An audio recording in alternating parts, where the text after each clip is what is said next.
Stop teaching weight and PE and health. It is toxic and it is destroying the relationship that our students have with their bodies and the relationship they have with the idea of taking care of their bodies. Hey everyone, I'm Janelle, founder of Project School Wellness, and I just want to have a quick but very frank and honest conversation about why I do not talk about weight in health and PE. The first biggest reason is that weight is not an authentic health metric. It is a cultural beauty standard.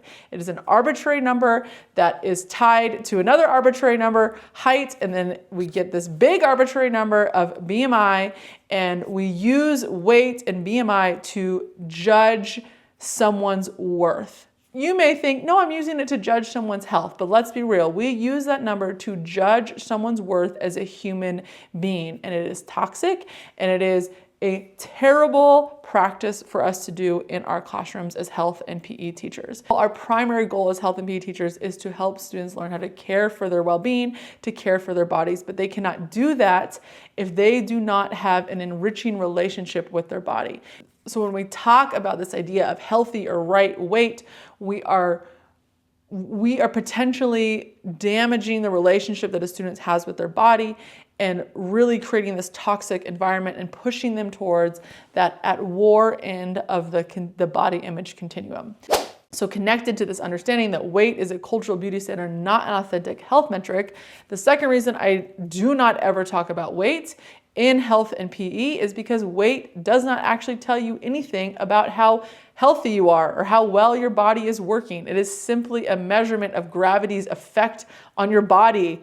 That's it. It doesn't tell you how well your heart's working, how effectively you digest food, or whether your blood sugar is in a good range, or if you have energy and are getting quality of sleep, or that or even how much muscle you have, or if you're well nourished. It doesn't tell you anything except whether or not you're falling in line with an arbitrary cultural beauty standard.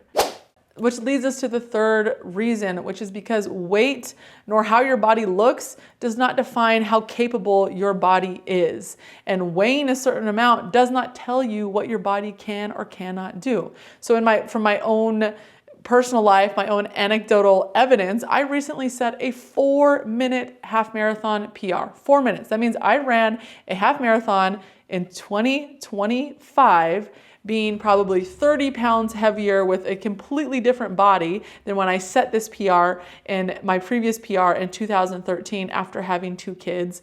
So I shaved off 4 minutes with a completely different body, a body that is objectively heavier than when I previously set a PR 12 years ago. So my weight does not determine how capable my body is. We cannot afford for our students to internalize this belief that somehow their weight is going to determine what they're capable of doing. Bodies are incredible. Bodies of all shapes and sizes can do so many different things. Like if we look at the Olympics and all the different types of bodies that are Olympians, it's so vitally important that if we are committed to helping our students be healthy, thriving individuals, we prioritize the relationship they have with their body and are incredibly mindful and intentional how we talk about bodies and how we teach them how to care for their bodies. So yes, it is so incredibly important that our students are learning how to check in with their bodies and see if things are going well, if they are making some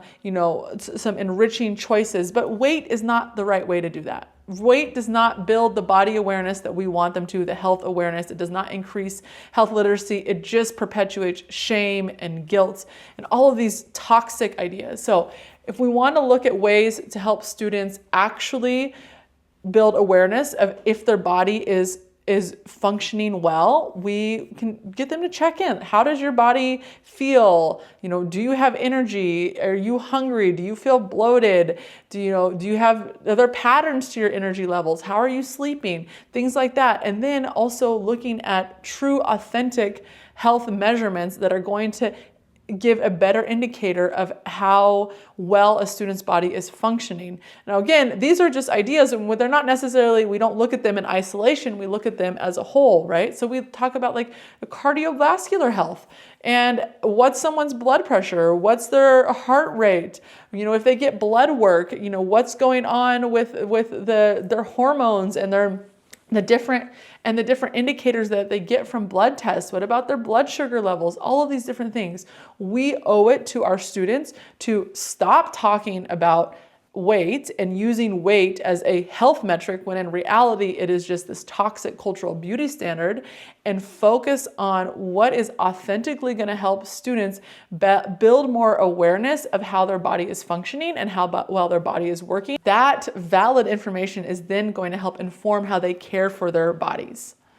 I'm going to be real, like this is another one of those things that as teachers, we might have to do internal work on so that we can be better for our students. I know the idea of weight is something, that number is something I've had to deconstruct, and it's one of those things that it's a couple steps forward and many more steps back. So I understand how toxic it is. And I think that if you're honest with yourself, you probably understand how toxic it is for your own life. So let's do better for our students.